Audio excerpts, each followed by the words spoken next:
Cara mendapatkan lagu no copyright dari YouTube yang benar-benar no copyright. Silakan nonton video ini dan berikut caranya.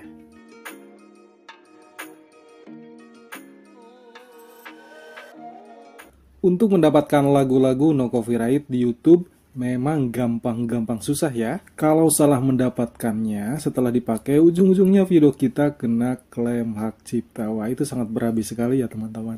Meskipun di YouTube ada audio sendiri, terkadang kita ingin memakai audio lain.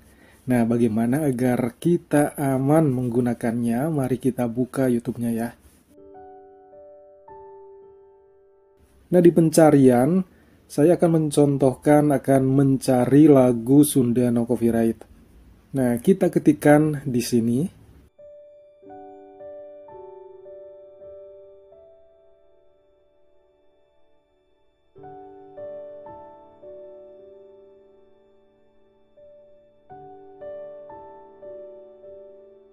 Setelah terbuka akan muncul banyak sekali video-video yang menampilkan lagu-lagu Sunda no copyright. Kita pasti bingung ya. Sebenarnya yang mana sih yang benar-benar no copyright di video-video ini? Karena ditakutkan setelah kita pakai lagu-lagu ini, ujung-ujungnya video kita kena klaim hak cipta orang lain. Oke, jangan bingung. Teman-teman cari titik 3 di kanan atas halaman ini. Kita filter agar yang muncul adalah lagu-lagu yang benar-benar no copyright saja. Setelah menekan titik 3, tekan filter penelusuran.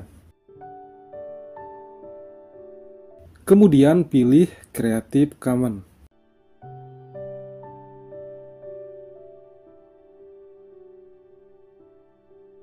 Lalu tekan terapkan. Ketika memfilter bagian ini, yang muncul adalah video-video yang masuk ke kategori Creative Commons. Sekarang kita cek salah satu video yang muncul ini. Apakah benar masuk ke video Creative Commons? Kita lihat di deskripsi videonya.